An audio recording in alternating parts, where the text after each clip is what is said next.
The morning sun hadn't yet risen when Eleanor Jackson's alarm went off at 4:30 a.m. She reached over and silenced it quickly, careful not to wake her sister in the next room. This had been her routine for 15 years now.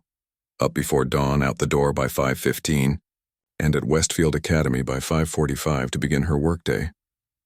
Eleanor moved quietly through her modest apartment, the floorboards creaking softly beneath her worn slippers. In the bathroom mirror, she noticed a few more gray hairs among her dark curls. At 52, the lines around her eyes had deepened, telling stories of both joy and hardship. She tied her hair back neatly, put on her blue uniform, and made herself a simple breakfast of toast and coffee. The bus was nearly empty this early in the morning. Eleanor sat by the window watching the neighborhood transition from the working-class area where she lived to the manicured lawns of the wealthy suburb where Westfield Academy stood. The prestigious private school looked like something from a movie with its brick buildings and ivy-covered walls. Tuition cost more than Eleanor made in a year. "Morning, Mrs. Jackson," called the security guard as she badged in through the service entrance. He was one of the few people at Westfield who consistently acknowledged her presence. "Morning, Tom," she replied with a small smile. Once inside, Eleanor retrieved her cart of cleaning supplies from the janitor's closet and began her morning rounds. The hallways were peaceful at this hour, before the chaos of students and teachers filled the space. She moved from classroom to classroom, emptying trash cans, wiping down desks, and sweeping floors. Years of practice had made her efficient, her movements almost automatic as her mind wandered elsewhere. At 7:30, she paused her work to unlock classroom doors and prepare for the arriving faculty. The teachers began to trickle in around 7:45, most walking past Eleanor as if she were part of the furniture. A few offered distracted good mornings, their eyes already on the day ahead. Eleanor had learned long ago not to take it personally. In places like Westfield, people like her became invisible, necessary but unseen. "Oh, excuse me," said a young teacher, nearly bumping into Eleanor's cart. Dr. Reynolds was new to the English department, still learning the rhythms of the school. "I'm so sorry, Mrs. Jackson," Eleanor supplied, noting his embarrassment with a kind smile. "No harm done. Mrs. Jackson, right? Sorry about that." He hesitated, then added, "I see you every day and I'm terrible with names." "Don't worry about it," Eleanor assured him. She was used to being forgotten, though she remembered his name and those of every teacher and administrator. She knew which teachers kept tidy classrooms and which left coffee cups hidden in desk drawers. She knew who stayed late grading papers and who rushed out the minute school ended. She noticed everything, while remaining largely unnoticed herself.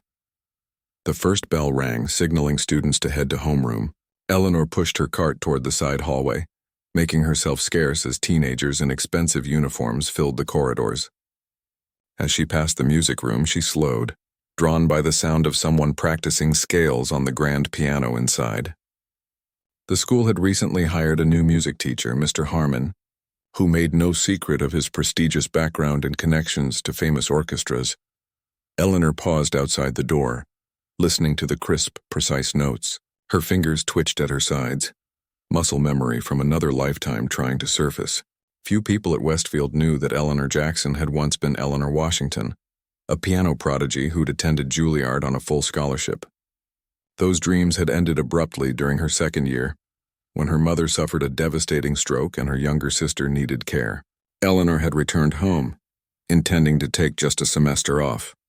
One semester became 2, then a year, then forever. The music stopped suddenly, and Eleanor continued down the hall, pushing the memories away. That life belonged to someone else now. Today, she had bathrooms to clean and floors to mop. By mid-morning, Eleanor had worked her way to the administrative wing. The principal's secretary waved her in to clean the office while Principal Chen was in a meeting. "Take your time, Eleanor. She'll be out for at least an hour," the secretary said. Eleanor nodded, grateful for the kindness in the woman's voice. Some staff, like the secretary, had been at Westfield as long as Eleanor and treated her with respect. Inside Principal Chen's immaculate office, Eleanor dusted carefully around framed diplomas and awards. On the desk sat a glossy program for the upcoming spring showcase, featuring student performances and faculty presentations. Eleanor picked it up, scanning the list of musical selections that would be performed by advanced students under Mr. Harmon's direction. Chopin's Ballade No. 1 in G minor caught her eye. Her heart beat faster at the memory of practicing that very piece for hours in Juilliard's practice rooms. It had been her mother's favorite. Eleanor closed her eyes for a moment, allowing herself to hear the opening notes in her mind, to feel phantom keys beneath her fingers. "Mrs. Jackson?" Eleanor startled, nearly dropping the program. Principal Chen stood in the doorway, briefcase in hand. "I'm sorry, ma'am. I was just finishing up." Eleanor set the program down and quickly grabbed her cleaning supplies. "No rush," Principal Chen said, though her tone suggested otherwise. She moved to her desk and sat down, already turning her attention to her computer screen. Eleanor was dismissed without another word. At lunch break, Eleanor ate her sandwich in the maintenance room rather than the staff cafeteria. She preferred the quiet company of Tom the security guard and Hector the groundskeeper to the awkwardness of sitting alone in a room full of teachers who might feel obligated to invite her to join them. "My grandson's school is having a talent show," Tom was saying, showing pictures on his phone. "He's playing Twinkle Twinkle Little Star on the recorder. Drives my daughter crazy with his practicing." Eleanor smiled. "That's wonderful. Music is good for young minds." "You like music, Eleanor?" Hector asked, unwrapping his lunch. She hesitated. "I do. I played a little piano years ago." "A little?" "My wife used to clean for that doctor over on Maple Street. They had your picture in the paper framed on their wall. Said you were going to be famous someday." Tom looked at her thoughtfully. "What happened with all that?" Eleanor's sandwich suddenly felt dry in her mouth. "Life happened," she said simply. She stood, gathering her trash. "I should get back to work. The science wing gets messy after lunch periods." As she walked through the empty hallways, Eleanor found herself taking a detour past the music room. The door was open, the room vacant during lunch. The sleek black Steinway grand piano dominated the space, its lid propped up, keys exposed. Without conscious thought, Eleanor stepped into the room. She glanced at the door, then back to the piano. The urge to touch it, to play just a few notes, overwhelmed her. 15 years at this school, and she had never allowed herself this indulgence while on the job. Her hands trembled slightly as she set down her cleaning supplies and approached the instrument. Eleanor sat on the bench, feeling the worn velvet beneath her. She lifted her hands, hovering them above the keys without touching. In her mind, she could hear Chopin's Ballade perfectly, could see the sheet music as clearly as if it lay before her. Her fingers moved through the air, playing an invisible performance. "What are you doing?" Mr. Harmon stood in the doorway, his expression a mixture of surprise and annoyance. Eleanor jumped up from the bench as if burned. "I'm sorry, sir. I'm cleaning the room now." She moved quickly to her cart, grabbing a dust cloth. The music teacher's eyes narrowed. "The piano was just polished yesterday for tonight's faculty gathering. Please don't touch it." His tone made it clear he thought her unworthy of even sitting at the instrument. "Of course. I apologize." Eleanor kept her eyes down as she began dusting bookshelves instead, her cheeks burning with shame. Mr. Harmon lingered in the doorway. "You know, Mrs. Jackson," she supplied quietly. "Mrs. Jackson, this is a very expensive instrument. It requires proper care." "Yes, sir. I understand." He finally left, and Eleanor exhaled shakily. She finished cleaning the room quickly, giving the piano a wide berth. As she pushed her cart back into the hallway, she noticed a small group of students watching her, whispering. They'd clearly overheard the exchange, and their pitying looks stung worse than Mr. Harmon's condescension. Eleanor straightened her shoulders and continued down the hall. She had 3 more hours of work before she could go home, soak her tired feet, and perhaps play her old electronic keyboard with headphones on, so her sister wouldn't complain about the noise. The keyboard was nothing like a Steinway Grand, but it was all that remained of her former life. Sometimes, late at night, Eleanor would close her eyes while playing and imagine she was back at Juilliard, her future still bright with possibility. Then her alarm would ring at 4:30 a.m., and Eleanor the janitor would begin another day of invisibility. The end-of-semester faculty social was an event Eleanor usually experienced from the margins. In previous years, she had worked alongside other maintenance staff, refilling food trays and cleaning up spills while teachers and administrators mingled. But this year was different. Budget cuts meant fewer service staff, and Principal Chen had asked Eleanor to help throughout the evening. "Just keep an eye on things, make sure nothing runs out," she had instructed. "And please wear something appropriate." Eleanor had spent her lunch break that day at the thrift store, finding a simple black dress that fit well enough. She couldn't afford much, but she knew how to look presentable when needed. Her sister Rose had helped her with her hair, twisting her curls into a neat updo that made Eleanor look almost elegant. "Look at you," Rose had said, standing behind Eleanor as they both looked in the bathroom mirror. "Reminds me of when you used to perform. You always looked so beautiful on stage." Eleanor had smiled faintly at the memory. That was a long time ago. Now, as she stood near the refreshment table in the school's grand reception hall, Eleanor felt painfully out of place. The room buzzed with conversation and laughter as faculty members, dressed in their finest, celebrated the end of another semester. Christmas decorations adorned the walls and a massive tree stood in the corner, adorned with ornaments in the school colors. Eleanor moved quietly around the edges of the room, collecting empty glasses and straightening tablecloths. No one paid her much attention, though a few teachers nodded politely when they caught her eye. Dr. Reynolds from the English department actually smiled and thanked her when she cleared away his plate. Across the room, the Steinway grand piano gleamed under the soft lighting. It had been moved from the music room for the occasion. Mr. Harmon was holding court beside it, surrounded by a group of admiring teachers. "I've just been invited to judge the Northeast Regional Piano Competition," he was saying, his voice carrying across the room. "It's quite an honor, especially for someone so new to the academic world." Eleanor tried not to listen as she wiped down a nearby table, but his words carried clearly. "Most people don't realize how much technique matters," he continued. "You can always tell when someone has had proper classical training. It's in the posture, the approach to the keyboard. You can't fake that kind of quality." A few teachers nodded, though Eleanor noticed that some seemed less impressed than others. Dr. Reynolds, now standing on the fringe of the group, caught her eye and gave a subtle eye roll. "Will you play something for us, Richard?" asked Mrs. Porter from the math department. "I'd love to hear what proper technique sounds like." Mr. Harmon laughed. "Oh, I couldn't possibly. This is a party, not a recital." But everyone could see he was pleased by the request. After a bit more coaxing, he relented, sitting down at the piano with an exaggerated sigh. He played a short piece by Mozart, his fingers dancing across the keys with precision if not particular feeling.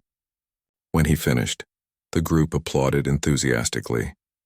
Eleanor had stopped her work to listen, drawn to the music despite herself. She stood near the refreshment table, her cleaning cloth forgotten in her hand. The Mozart piece had been played well enough, but Eleanor could hear what was missing, the heart behind the notes. "What did you think, Mrs. Jackson?" Mr. Harmon's voice cut through her thoughts. "Did my technique meet with your approval?" Eleanor startled, suddenly aware that he was speaking to her. Several heads turned in her direction and she felt her face grow warm. "It was lovely," she said quietly, wishing she could disappear. "You seemed quite engrossed," he continued, his tone making it clear that her opinion was a joke to him. "Are you a music lover?" Before she could answer, Mrs. Porter jumped in. "Richard, don't put her on the spot." But Mr. Harmon was watching Eleanor with an expression that made her stomach tighten. "No, I'm curious. Our Mrs. Jackson seems to have strong opinions about piano. I've noticed her lingering around the music room quite often." Eleanor's heart pounded in her chest. She should excuse herself, find something urgent to clean in another room, but her feet remained rooted to the floor. "I just appreciate good music," she said, trying to keep her voice steady. Mr. Harmon smiled, but there was no warmth in it. "You know, I saw you sitting at the piano the other day. You seemed quite at home there." The room had grown quieter, more people turning to watch the uncomfortable exchange. Eleanor clutched her cleaning cloth like a shield. "I was just cleaning it, sir. Were you?" Mr. Harmon stood up from the bench. "You seem to know exactly how to sit, how to position your hands, almost as if you've played before." Principal Chen stepped forward, her brow furrowed. "Richard, I think that's enough." But Mr. Harmon wasn't finished. "You know what? I think Mrs. Jackson should play something for us, since she's such an enthusiast." A painful silence fell over the room. Eleanor felt as if she might be sick. 15 years of keeping her head down, of being invisible, and now every eye in the room was on her. "I don't think," Principal Chen began. "No, I insist," Mr. Harmon said, his voice taking on a challenging edge. He gestured to the piano bench. "Please, Mrs. Jackson, enlighten us with your musical knowledge." Eleanor looked around the room, seeing a mix of expressions. Some teachers looked embarrassed, others uncomfortable. A few seemed curious. Dr. Reynolds was frowning deeply at Mr. Harmon. "Richard, this is inappropriate," said Mrs. Porter sharply. Mr. Harmon shrugged. "I'm simply extending the same invitation to Mrs. Jackson that you extended to me. Unless, of course, she doesn't actually know how to play." The challenge hung in the air between them. Eleanor knew she was being mocked, knew that Mr. Harmon expected her to fumble through chopsticks or admit she knew nothing at all. Either way, she would be humiliated, but something shifted inside her. 15 years of invisibility, of swallowing her pride, of setting aside her talent and her dreams. Something finally broke free. "All right," she said quietly. A murmur rippled through the crowd. Principal Chen looked surprised, then concerned. "Eleanor, you don't have to do this," she said in a low voice. "It's okay," Eleanor assured her, though her heart was racing. She set down her cleaning cloth and smoothed her thrift store dress. Then she walked across the room to the piano. Mr. Harmon stepped aside with an exaggerated bow, his smirk still firmly in place. As Eleanor sat down on the bench, she heard him whisper to a colleague, "This should be entertaining." Eleanor stared at the keys, suddenly terrified. It had been so long since she had played on a real piano, let alone in front of people. Her electronic keyboard at home was nothing like this magnificent instrument. What if her fingers failed her? What if the music that lived in her memory had faded too much to recall? She closed her eyes and took a deep breath. In the darkness behind her eyelids, she was 20 years old again, sitting in a practice room at Juilliard. Her mother was still alive, still her biggest supporter. The future stretched before her, bright with possibility. Eleanor opened her eyes and placed her hands on the keys. The first notes of Chopin's Ballad No. 1 in G minor filled the room. Hesitant at first, then growing in confidence, Eleanor's fingers remembered what her mind had tried to forget: the delicate dance across the keyboard, the subtle shifts in tempo, the crescendos that built like approaching storms. As she played, the years of cleaning floors and emptying trash cans fell away. Her back straightened, her posture transforming into that of a concert pianist. The music flowed through her, each note perfect and passionate. This wasn't just technique. This was artistry born of both training and heart.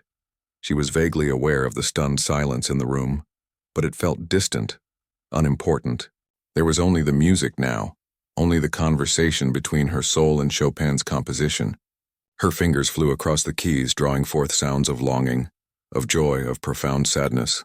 The piano responded to her touch as if they were old friends reunited after a long separation. When the final notes faded away, Eleanor kept her hands on the keys for a moment, reluctant to break the spell. Then slowly, she became aware of the silence around her. She turned to face the room, bracing herself for more mockery. Instead, she saw rows of astonished faces. Mrs. Porter had her hand over her mouth. Dr. Reynolds was grinning from ear to ear. Even Principal Chen looked thunderstruck, and Mr. Harmon stood frozen, his face drained of color, his earlier smugness replaced by something that looked almost like fear. Then Dr. Reynolds began to clap. Others joined in, the applause growing until it filled the reception hall. Someone in the back whistled. Mrs. Porter was wiping tears from her eyes. "That was extraordinary," Principal Chen said, stepping forward. "Eleanor, I had no idea." Eleanor stood up from the bench, feeling strangely calm despite the storm of emotions inside her. "Thank you," she said simply. "Where did you learn to play like that?" asked Mrs. Porter, still dabbing at her eyes with a cocktail napkin. Before Eleanor could answer, a new voice joined the conversation. She studied at Juilliard. Tom, the security guard, stood in the doorway, a plate of food in his hand. He looked at Eleanor with a mixture of pride and sadness. She was going to be a concert pianist. It was in all the local papers when she got accepted. The faculty members looked at Eleanor with new eyes, seeing her, truly seeing her, for the first time in 15 years. Mr. Harmon cleared his throat. I had no idea," he stammered. Eleanor met his gaze steadily. "No," she agreed. "You didn't." Then, with as much dignity as she could muster, she turned to Principal Chen. "If you'll excuse me, I should get back to work." And as she walked through the crowd, people stepped aside to let her pass, murmuring in amazement. For the first time since she'd started at Westfield Academy, Eleanor Jackson was no longer invisible. Eleanor barely slept that night. Each time she closed her eyes, she relived the moment her fingers first touched the keys of that magnificent Steinway, the feeling of release as years of hidden talent poured out of her. The stunned faces of the faculty, Mr. Harmon's shocked expression, the unexpected applause, it all swirled in her mind, keeping sleep at bay. Her sister Rose had been waiting up when she got home, worried by how late it was. "You won't believe what happened," Eleanor had told her, voice still shaky with emotion. As she recounted the evening, Rose's eyes had grown wide, then filled with tears. "Oh, Ellie," she'd said, using the nickname from their childhood. Mom would have been so proud. Now, as Eleanor's alarm went off at its usual 4:30 a.m., she wondered if she could face going back to the school. Word would have spread. Things would be different. The thought of it made her stomach twist with anxiety, but bills needed to be paid, and Eleanor Jackson had never been one to run from difficulty. So she rose, dressed in her blue uniform, and caught her usual bus to Westfield Academy. Tom was waiting at the service entrance, a newspaper tucked under his arm. "There she is," he said, grinning broadly. "Our very own concert pianist." Eleanor shook her head, embarrassed. "Don't make a fuss, Tom." "A fuss?" "Eleanor, I've been telling people for years about your talent and no one believed me. Now look." He unfolded the newspaper and pointed to a small article near the back. Someone recorded it on their phone. "It's already making the rounds." Eleanor stared at the headline. "Hidden Talent. School Janitor Stuns Faculty with Piano Performance." There was a blurry photo taken from the back of the room, showing her at the piano. "I don't understand," she murmured. "Why would anyone care about this?" "Because it's a great story," Tom said simply. "And because you play like an angel." Eleanor pushed her cart through the quiet morning hallways, trying to focus on her work. But she couldn't help noticing that something had changed. The few early arriving teachers she encountered looked at her differently, some with curiosity, others with a kind of awkward respect. Dr. Reynolds actually went out of his way to intercept her near the science lab. "Mrs. Jackson," he called, hurrying down the hall, "I just wanted to say that your performance last night was absolutely incredible." "I had no idea." Eleanor nodded, uncomfortable with the attention. "Thank you, Dr. Reynolds. I mean it. I studied music before switching to literature, and what you did with that Chopin piece." He shook his head in wonder. "It was world-class." Before Eleanor could respond, he added, "And for what it's worth, the way Harmon treated you was inexcusable. A lot of us thought so." As students began arriving, Eleanor retreated to the less trafficked areas of the building, but even there she could feel the change. A group of girls from the senior class whispered and pointed as she mopped the floor near the gymnasium. Two teachers stopped their conversation to watch her pass by. It was as if she had suddenly become visible after 15 years of being a shadow. By lunchtime, Eleanor couldn't take it anymore. She slipped out the side door and sat on a bench in the courtyard, despite the December chill. She needed air, needed space away from the stares and whispers. "Mind if I join you?" Principal Chen stood nearby, holding a takeout coffee cup in each hand. Without waiting for an answer, she sat down beside Eleanor and offered her one of the cups. "I thought you might need this," she said. Eleanor accepted the coffee gratefully, warming her hands around the cup. "Thank you." They sat in silence for a moment, watching their breath form clouds in the cold air. "I owe you an apology," Principal Chen said finally. "Not just for last night, but for 15 years of oversight." Eleanor shook her head. "You have nothing to apologize for." "I do," the principal insisted. "You've been working here since before I took this position. In all that time, I never really saw you. I knew your name, knew you did good work, but I never thought to learn anything about you. That's on me." Eleanor stared down at her coffee cup. "It's not just you. That's how it is for people like me. We clean your classrooms, fix your toilets, keep your buildings running, but we're just functions, not people." Principal Chen nodded slowly. "You're right. And it's wrong." She paused. "Your performance last night, it woke a lot of people up, including me." A notification sound chimed from the principal's phone. She glanced at it and sighed. "The video of you playing has over 20,000 views," she said. "Local news stations have been calling the school all morning. They want to interview you." Eleanor nearly choked on her coffee. "Interview me? About what?" "About you. Your story. From Juilliard to Westfield. People are fascinated. Eleanor shook her head firmly. No interviews. I'm just here to do my job. Principal Chen studied her for a moment. All right, I'll tell them you're not interested. She stood up, brushing off her skirt. But just so you know, several parents have already called asking if their children could have piano lessons with that amazing janitor lady. Eleanor looked up, startled. Piano lessons? Apparently, the video makes it quite clear who the real musical talent at this school is. Principal Chen smiled slightly. Something to think about.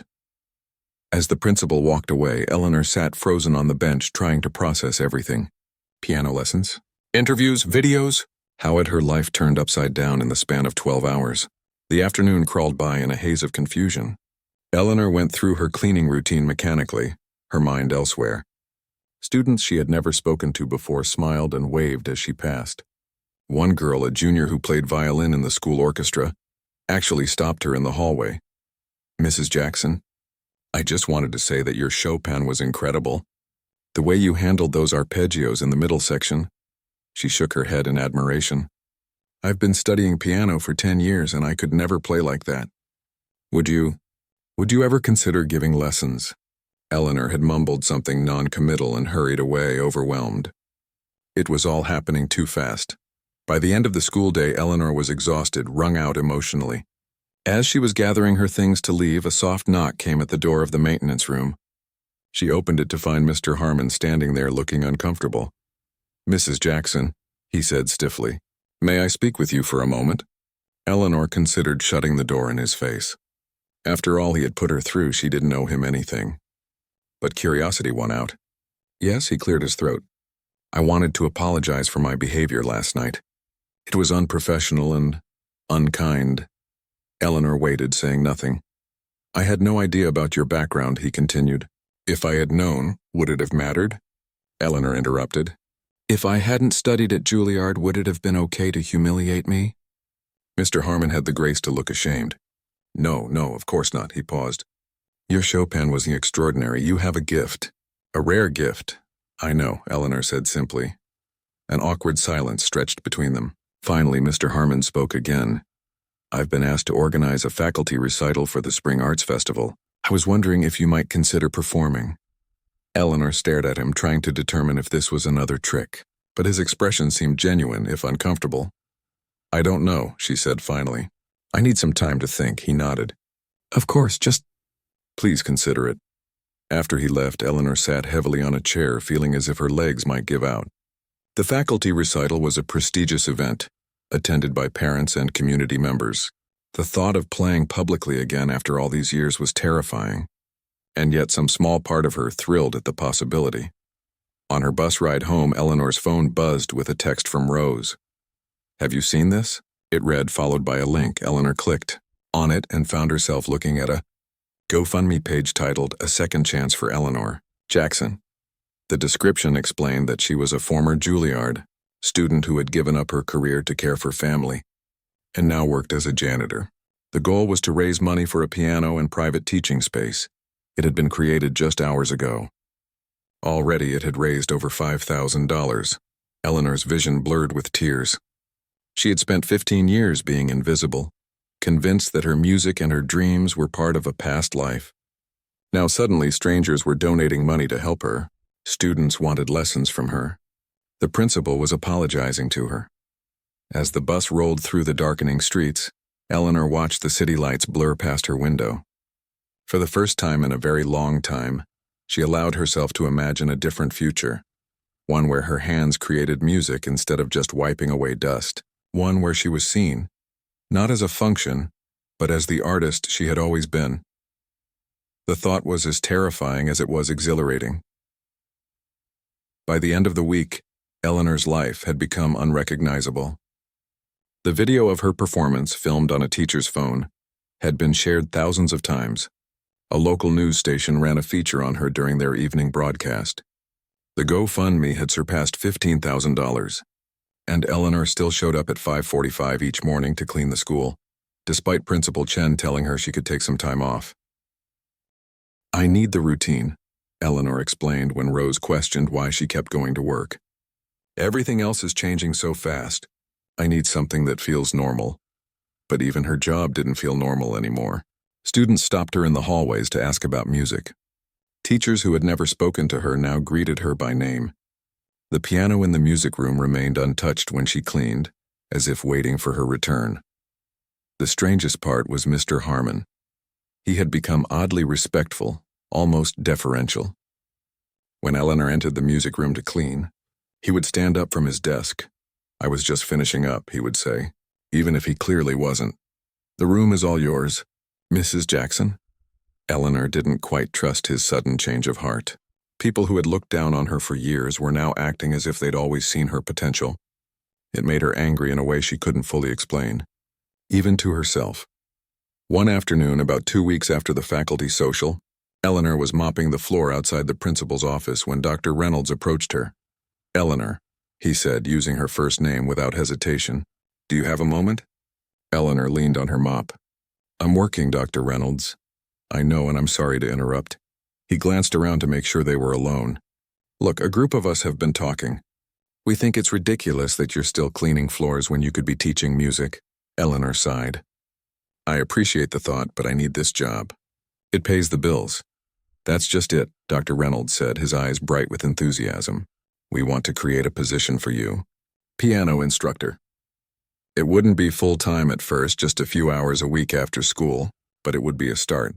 Eleanor stared at him, speechless. "Principal Chen is on board," he continued. "She's already spoken with the Board of Trustees about finding room in the budget. They've seen the video, of course. They think it would be good publicity for the school. So I'd be what? A publicity stunt?" Eleanor's voice had an edge to it. Dr. Reynolds looked taken aback. "No, not at all. You'd be a valued teacher, sharing your gift with students who could benefit from it." Eleanor dunked her mop in the bucket with more force than necessary. "And who came up with this idea? Mr. Harmon? Trying to make himself look good after what he did?" "Actually, no." Dr. Reynolds leaned against the wall. "Mr. Harmon isn't involved. This came from several of us in different departments who were moved by your playing, and frankly, by the realization that we've had this incredible talent in our midst for years and never knew it." Eleanor's anger deflated slightly. "I don't know, Dr. Reynolds. It's been so long since I taught anyone." "Think about it," he urged. "That's all we're asking." Later that evening, as Eleanor rode the bus home, she found herself actually considering the offer. Teaching piano. The thought both thrilled and terrified her. What if she couldn't do it? What if she had forgotten too much? What if the students, wealthy, privileged kids who had grown up with every advantage, looked down on her the way their parents had for years? But then again, what if this was her second chance? The bus stopped at her neighborhood, and Eleanor walked the 3 blocks to her apartment building. As she climbed the stairs to the 3rd floor, she could hear piano music floating down the hallway. Her heart skipped a beat. She unlocked her apartment door to find Rose sitting on the couch, beaming beside a sleek digital piano, not a cheap keyboard, but a proper instrument with weighted keys and a beautiful wooden cabinet. "Surprise," Rose exclaimed, gesturing proudly. "It was just delivered an hour ago." Eleanor moved toward it slowly, almost afraid to touch it. "How?" "The GoFundMe," Rose explained. "They let me withdraw some of the money early when I explained what it was for. They're still collecting for the rest of your teaching studio." Eleanor ran her fingers over the smooth keys. It wasn't a Steinway grand, but it was a real piano, far better than the electronic keyboard she'd been using for years. "Play something," Rose urged. Eleanor sat down hesitantly. Her fingers found the opening notes of the Chopin Ballade, the piece that had changed everything, but after a few bars she stopped. "What's wrong?" Rose asked. Eleanor shook her head. "I don't know if I can do this, Rose. Everyone suddenly has all these expectations. What if I'm not good enough anymore? What if I never really was?" Rose sat beside her sister on the piano bench. "Ellie, do you remember when Mom first got sick? How you would play for her in the hospital?" Eleanor nodded, her throat tight with emotion.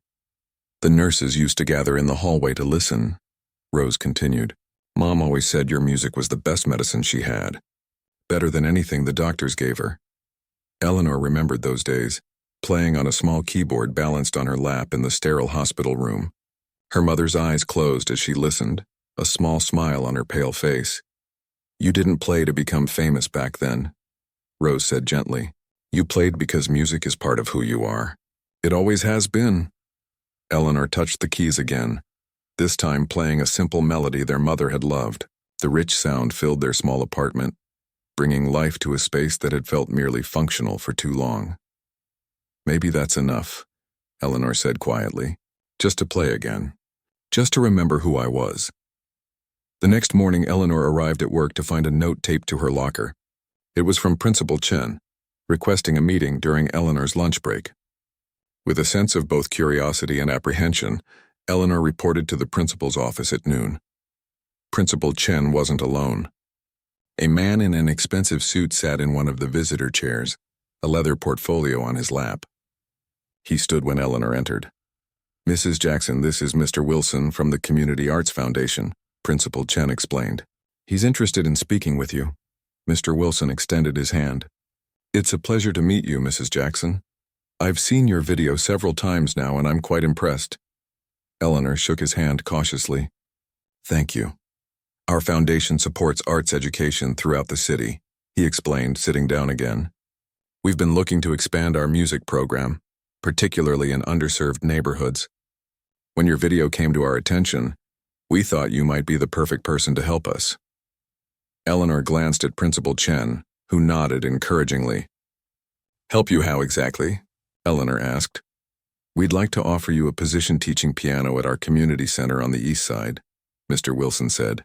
"The pay is modest, I'm afraid, but it would be just 2 evenings a week to start. We can provide the facility and the instruments. All we need is someone with your talent and, if I may say so, your particular life experience." Eleanor frowned. "My life experience?" Mr. Wilson had the good grace to look slightly embarrassed. "I simply mean that you've overcome obstacles to pursue your art. That kind of resilience can inspire our students, many of whom face their own challenges." Eleanor thought about it. Teaching piano in her own neighborhood, to children who couldn't afford private lessons or fancy schools like Westfield. Children like she had been before the Juilliard scholarship had briefly opened a door to another world. "I'd need to keep my job here," she said slowly. "At least for now." "Of course," Mr. Wilson agreed quickly. "We understand this would be a secondary position." Principal Chen cleared her throat. "Actually, Mrs. Jackson, that's something else I wanted to discuss. Several parents have approached me about private lessons with you here at the school. We could arrange for you to use the music room after hours, perhaps 3 days a week. Between that and Mr. Wilson's offer, I could cut back on my cleaning shifts." Eleanor finished the thought. "Exactly." Principal Chen smiled. "It wouldn't happen overnight, but we could begin the transition whenever you're ready." Eleanor's mind raced. 2 teaching positions? Less time cleaning and more time making music? It seemed impossible, like something from a dream. And yet here were 2 people offering her exactly that. "I need some time to think," she said finally. "Of course," Mr. Wilson handed her a business card. "Call me when you've decided." After he left, Eleanor remained seated, feeling overwhelmed. "It's a lot to take in," Principal Chen acknowledged. Eleanor nodded. 2 weeks ago, I was just a janitor that nobody noticed. Now people see you," Principal Chen finished. "They see who you really are." That evening, Eleanor sat at her new piano for hours, playing pieces she hadn't touched in years. Her fingers were stiffer than they once had been, and some passages that had once flowed easily now required concentration. But the music was still there, waiting to be rediscovered. Rose found her still at the piano past midnight. "Have you decided?" she asked, sitting beside her sister.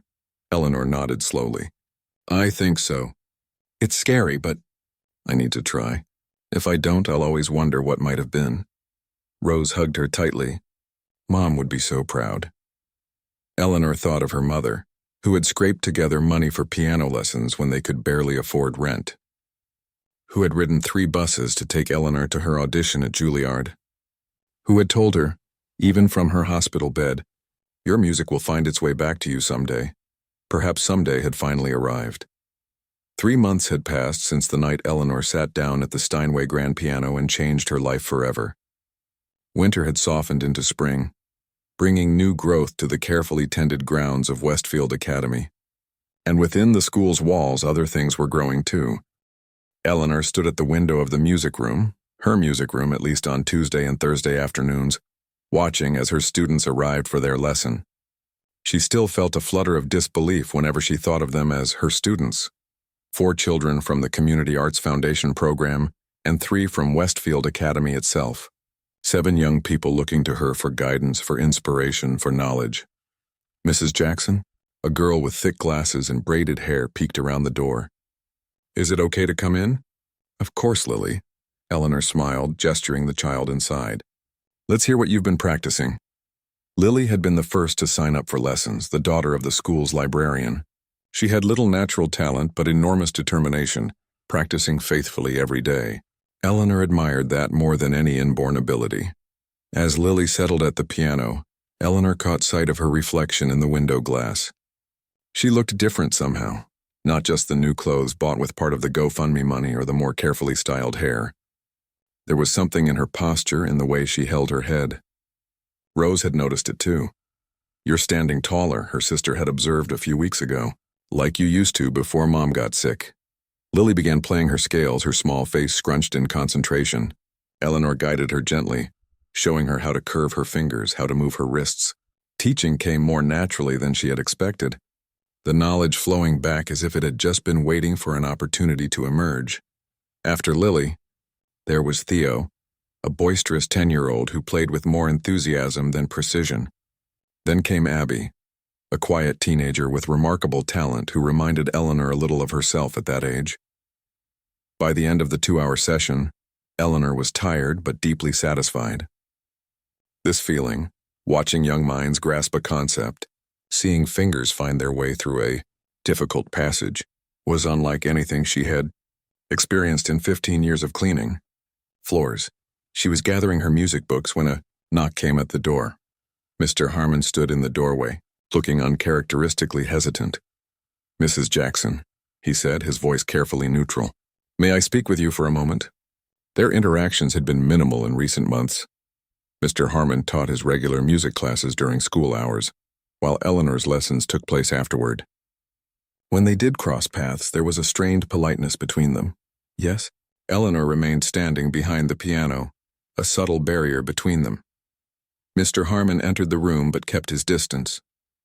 "I wanted to let you know personally, before the announcement goes out. I've accepted a position at another school for the fall semester." Eleanor said nothing, waiting. "It's a good opportunity," he continued, filling the silence. "A private conservatory in Boston."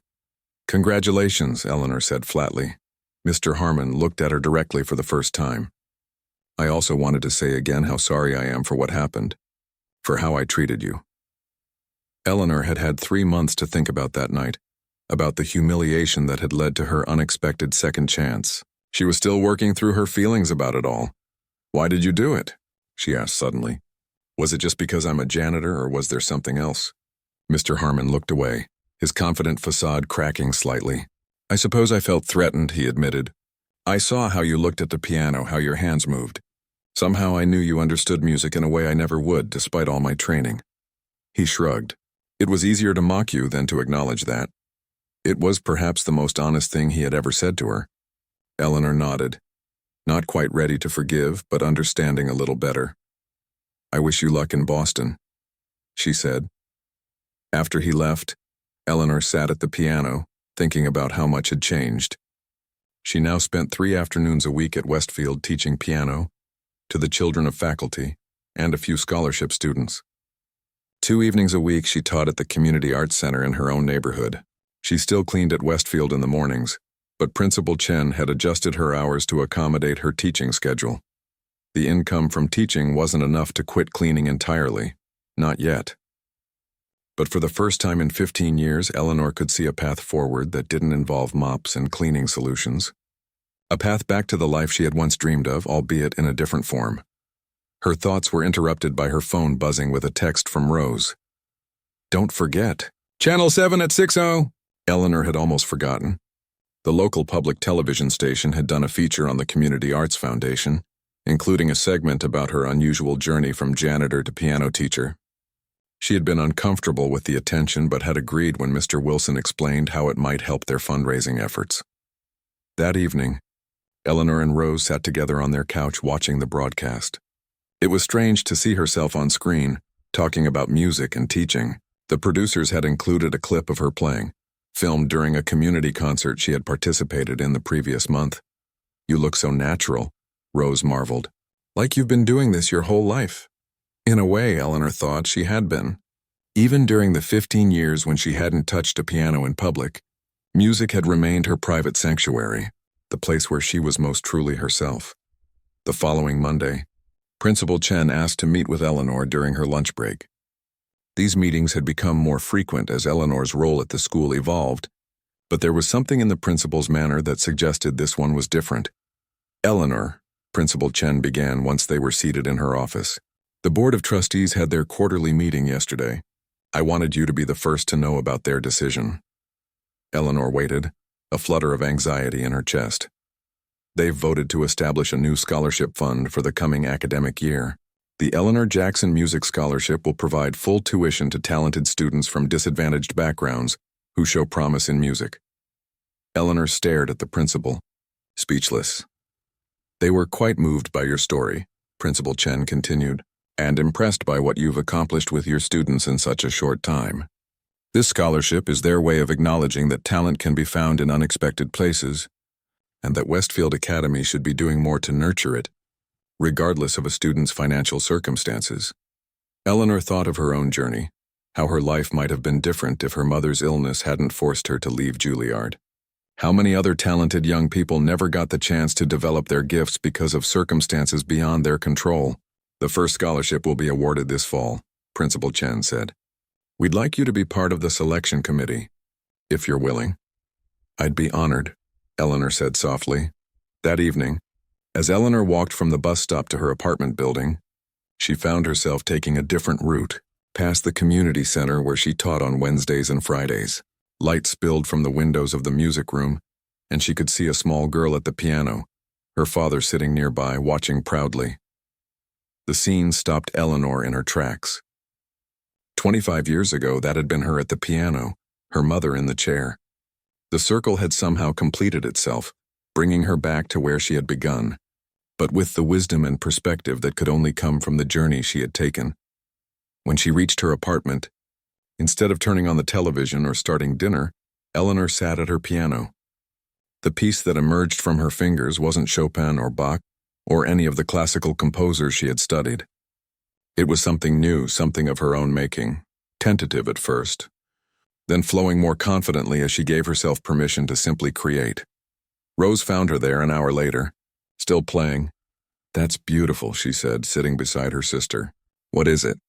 Eleanor's hands continued to move across the keys. "I'm not sure yet." "Something new," Rose smiled. "Like you." As summer approached, Eleanor received an invitation that once would have seemed impossible. Westfield Academy's annual commencement ceremony traditionally featured a musical performance. This year, they had asked Eleanor to play. On the day of the ceremony, as she sat at the Steinway on the stage of the school's auditorium, Eleanor looked out at the sea of faces. Parents, students, faculty, many of whom had barely noticed her existence a few months earlier. Among them were her own students watching with shining eyes. In the back, she spotted Tom and Hector grinning proudly. Rose sat in the front row, where Eleanor had insisted she be placed, as honored as any parent of a graduating senior. As Eleanor's fingers touched the keys, beginning the piece she had composed herself for this occasion, she thought about the different kinds of transformation. There was the dramatic kind, the sudden reversal that had occurred that night at the faculty social, when humiliation had turned to triumph in the span of a few minutes. But more meaningful was the slow transformation that had followed, as she gradually reclaimed not just her music but her sense of self-worth, her visibility in a world that had taught her to be invisible. The music flowed from her hands, telling the story that words could not, of loss and rediscovery, of second chances, of finding one's true path even after years in the wilderness. As the final notes faded away, Eleanor Jackson rose from the piano to thunderous applause, no longer the invisible woman, but fully and magnificently herself.